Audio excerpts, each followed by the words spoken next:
The beat.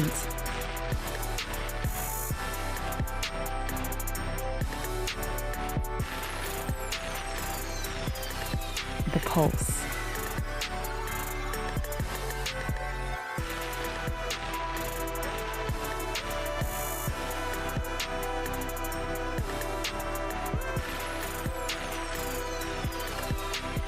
The best of our Oklahoma.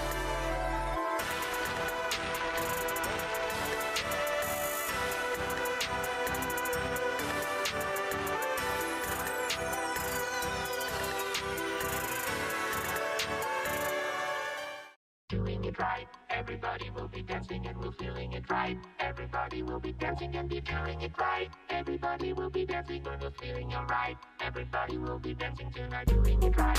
Everybody will be dancing. The historic Paseo Arts District is the oldest arts community in Oklahoma City. A vibrant group of artists make the Paseo Arts District one of the most creative arts venues in the country. Today we travel to the Paseo for their monthly First Friday Gallery Walk. And I'm Carmen Coffey, joined in the Prairie Wolf Vodka Lounge here at Sauced in the Paseo by one of my favorite DJs, DJ Hot Rod. So Hot Rod, how long have you been DJing? I would say probably about 12 years, 10 to 12 years. Started back in college and I didn't really know what I was doing. I was using 2 CD players and I was just playing music at house parties. But yeah, about 12 years, but now it became serious when I started DJing at clubs, bars. I had to take my equipment serious, so changed my name to DJ Hot Rod. And that's a very serious name. Now, we've been friends for quite a while, yeah. And I remember when I first came to some of your parties and you were DJing, it was mainly just like hip-hop and urban contemporary. Are you still doing that, or are things a little different now? Yeah, that's definitely still a part in my blood. I grew up around hip-hop, I grew up around R&B, but you know, I've learned to step outside the box a little bit, and during my production, I learned to incorporate a little bit more progressive music. Through people I met, going overseas, come back overseas, I kind of brought that different vibe with me. But it's always going to be those hard snares and that hard 808 in the background, but it's going to be a little bit more progressive. Okay, so through your travels, where's the most interesting place that you've ever been, and maybe some of the more interesting artists that you've discovered? I would say probably France. France, their disco, house, deep music is probably the centerpiece of progressive techno, progressive music. I would say Fortet, he's one of my favorite artists right now. He makes music on the fly. He's done live shows, and I've been kind of studying him lately. Also, Tori and Moy. There's a whole bundle of artists that, you know, are kind of they're artists in themselves, but they're producers. They sing on their own beats. They're not rappers. They're more like progressive artists. From the artwork on the albums, the vinyls, to their live shows, it's all them. So I've been studying them a lot lately and trying to incorporate, you know, more of live art than just beats. Okay, now I've seen that you're also part of an artist coalition called Damn Haze. Can you tell me a little bit about Damn Haze and maybe some of the other artists that you like to collaborate with? Damn Haze is just a collection of artists, guys who love music, guys who love art, design. A good friend of mine, Aaron Cahill, he's a graphic artist and design down here in Oklahoma City. He does all our artwork for us, but he's put me on to so much music that, you know, I can definitely credit him for, you know, the stuff that he's put in my hand as far as stuff I can sample, stuff I can play in live music. Also, Kyle Flowers, guy that went to Japan, went over there, taught English for a couple of years, came back with stuff I've never heard of before. He loves live music, goes to these live festivals. His wife works for the Oklahoma Art Institute, so they're just gypsies pretty much. Also, Mark Rankin, he's a normal guy in the daytime, but he's a vinyl collector at night. So these guys, they come around, we get together, we start playing in the basement, we snatch samples off of vinyls, some of it we'll play live. So you'll definitely catch a little bit of that tonight. Okay. And how exciting is it for you to be a part of the Paseo First Fridays, and how did you start with this kind of unique neighborhood project? Well, yeah, I mean, it's always fun. The people down here in this neighborhood are very open, very artistic. So you go to any bar, any restaurant, you'll meet someone very interesting and someone who's into art. I got started here a long time ago. I used to live in the neighborhood. So I'd come up here. They used to have open mic night on Tuesdays. I'd come here. They would have drums set up. They would have a guitar. They would have bongos. And whoever wanted to come in there and play, you know, you did your thing. So I would come in here. I met the owner, Neil. He's one of the bar managers, and you know, I've been coming there since. So back in the day, though, they didn't have DJs. But about a year ago, me and Neil talked, and he said that a DJ might help. So I've been here since last August. And for anybody who wants to check out you or Damn Haze, how can they get a hold of you via social media or online? Well, myself, you can go to djhotrodbeats.com. Damnhaze.com also is our collective website. You can go up there, collect art from Aaron Cahill. He on Instagram is at Neighbors. Also Kyle Flowers on Twitter, Hot Rod Beats at Twitter, and Hot Rod Beats at Facebook and Instagram. Okay, sounds awesome, Rodney. Maybe you can teach me a little something on the ones and twos tonight, you know, give the people something different. Yeah, definitely. I mean, if you ain't afraid to break a nail, we can go out there and show them what's up. I got you. I'm up for the challenge. I'm up for the challenge. Thanks, Rodney. Hey, no problem.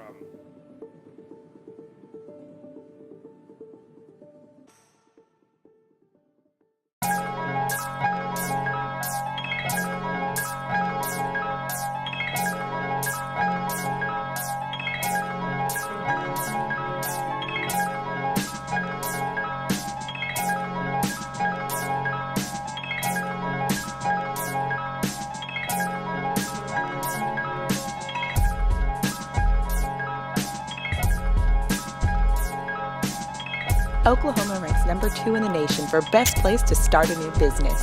Let's see how ideas become reality by visiting local clothing brand Groupfly.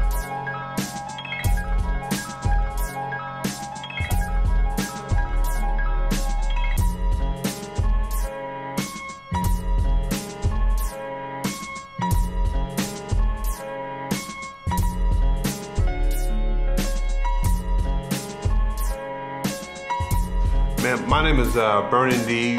I am the founder, creative director of Groupfly Clothing, a streetwear brand based out of the Midwest in the heart of Oklahoma City, Oklahoma.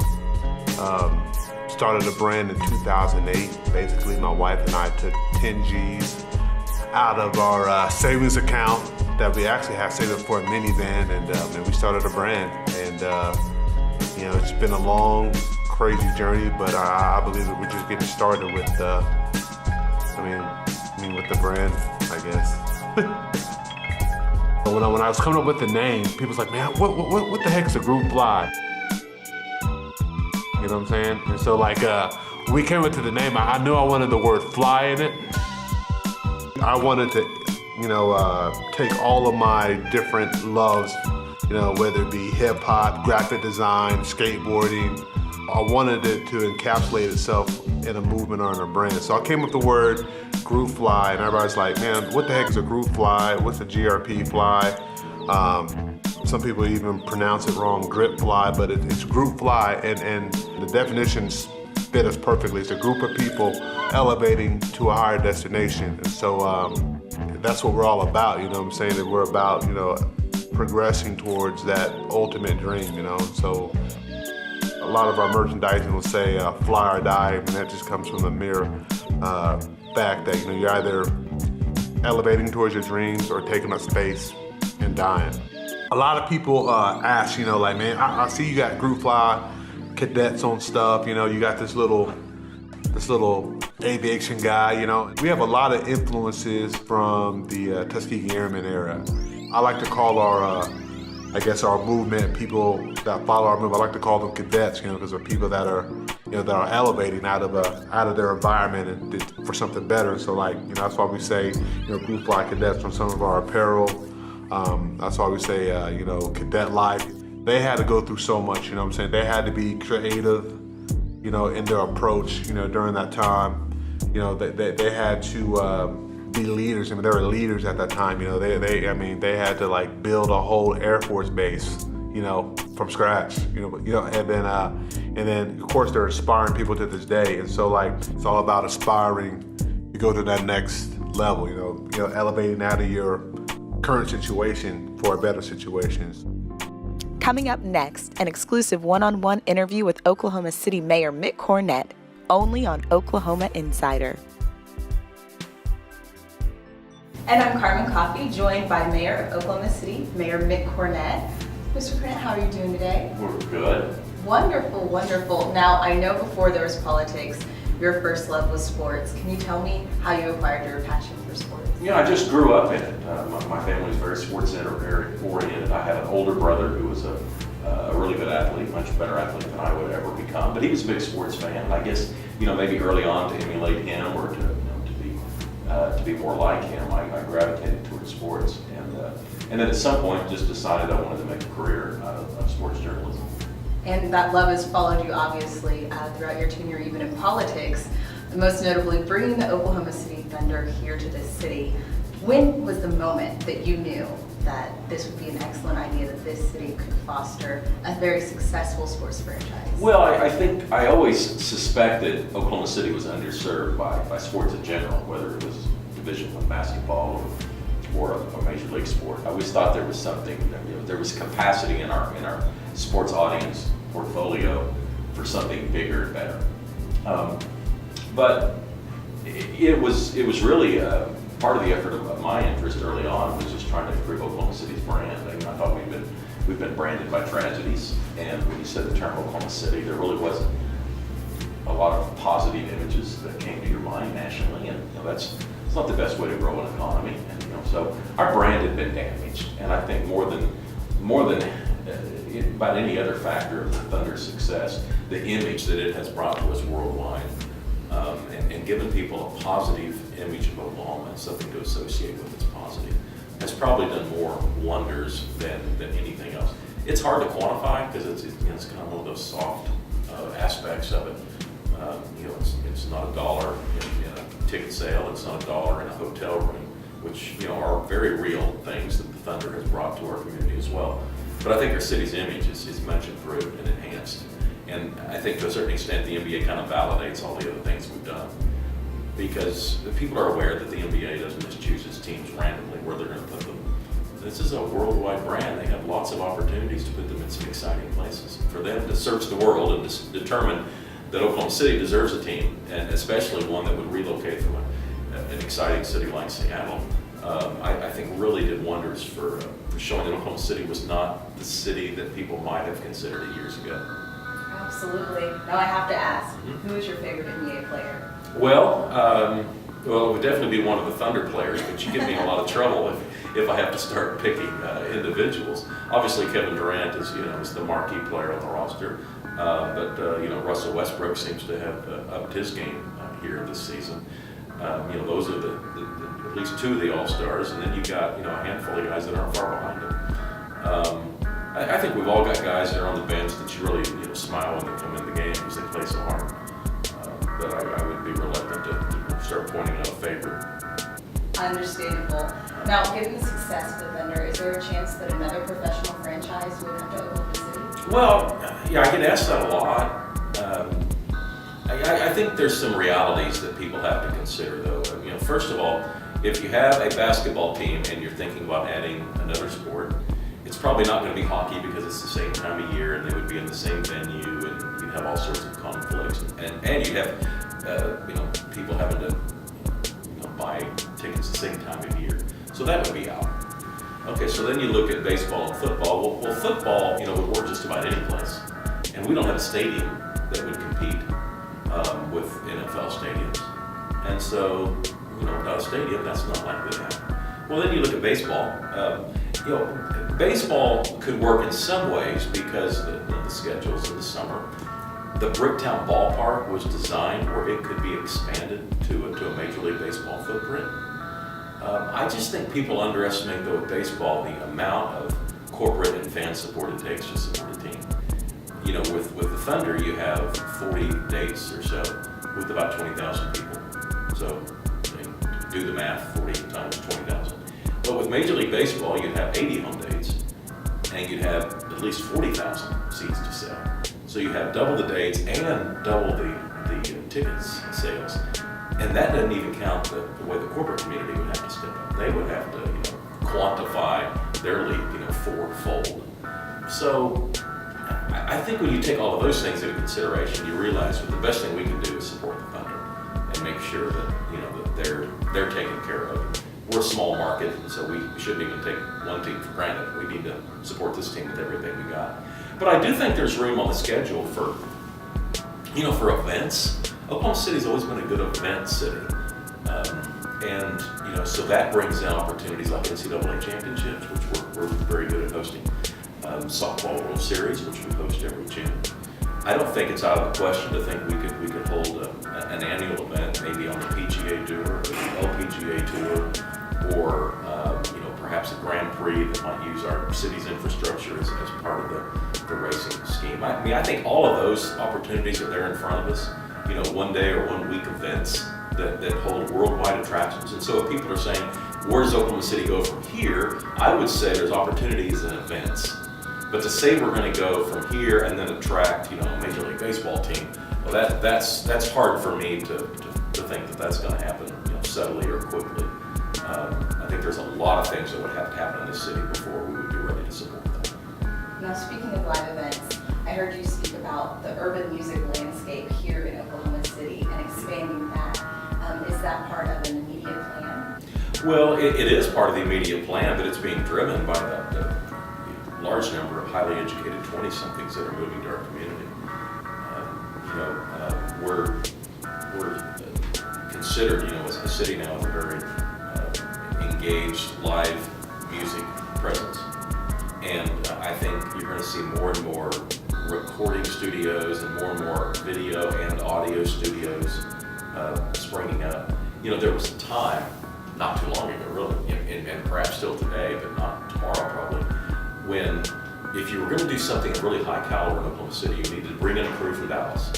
Didn't matter if you're talking about film or some sort of music performance, some sort of infrastructure or talent would need to be brought in from the large metro area Southwest.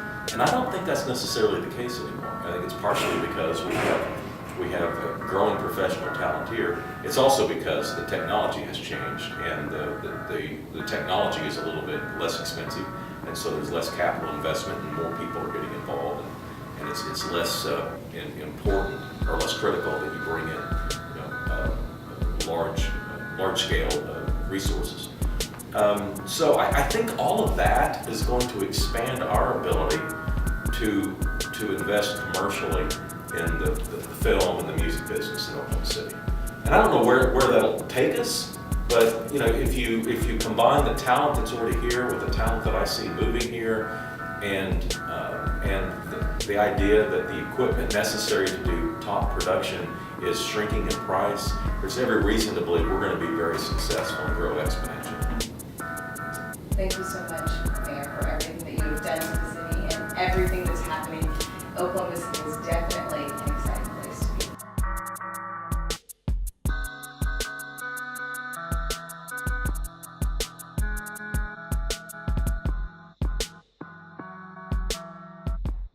Our state provides an exciting landscape for theater. Today we sit down with local artist LaCharles Purvey.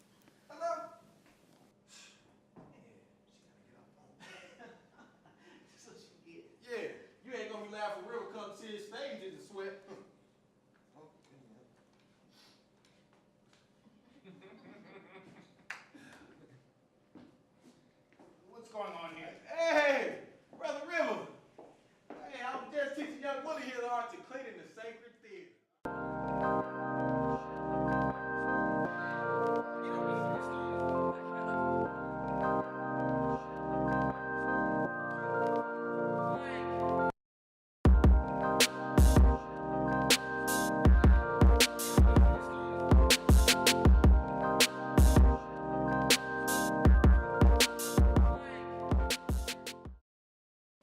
So LaCharles, you have credits as an actor, writer, producer.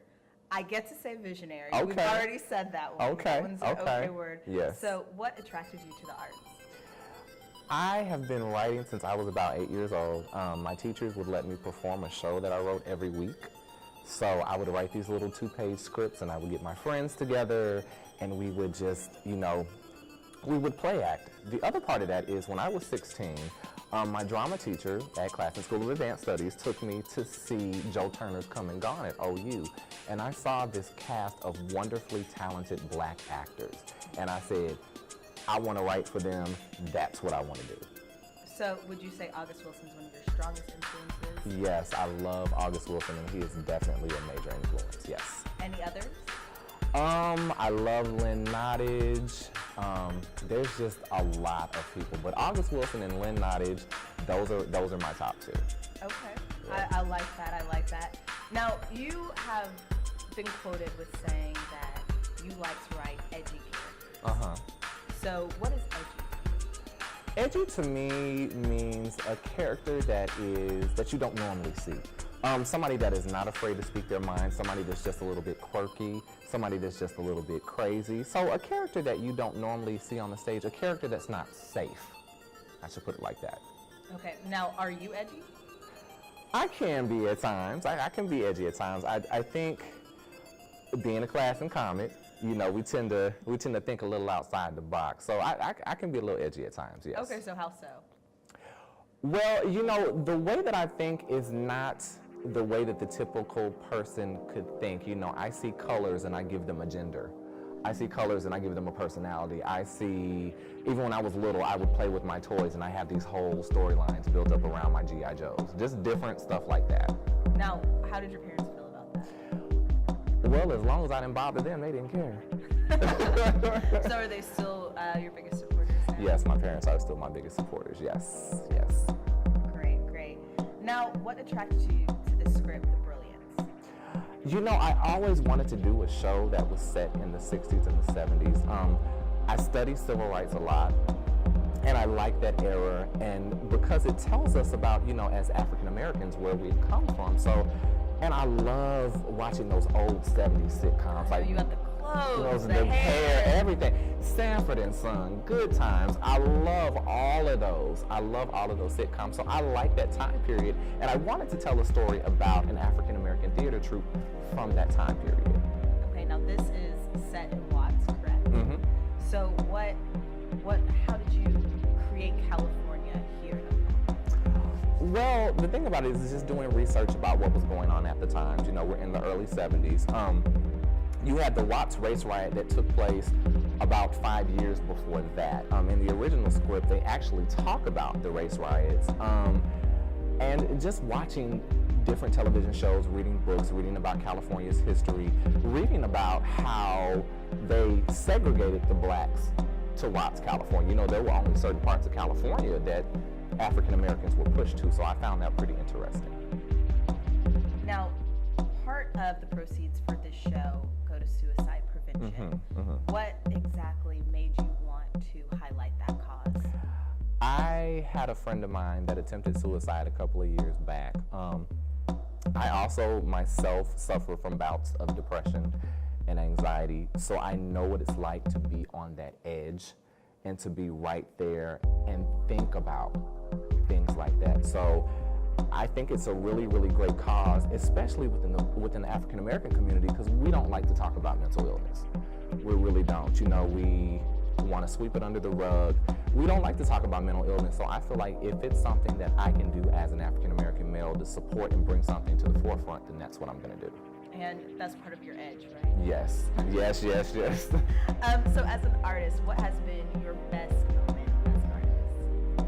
I think my best moment as an artist is when somebody comes up to me and says, that character reminds me of, and then they fill in the blank. That reminds me of my dad. That character reminds me of my best friend who passed away from AIDS. This character reminds me of my aunt. I love that. I love the fact that somebody can see themselves in my work. That's my best moment as an artist. And when will you get that tingling feeling that you've made it? When will I get the tingling feeling that I've made it? Well, you know, I was watching Oprah's Masterclass a couple of months ago, and Reba McEntire said something to the effect of she's never made it because once you've made it, there's nowhere else for you to go. Favorite scene in The Brilliance?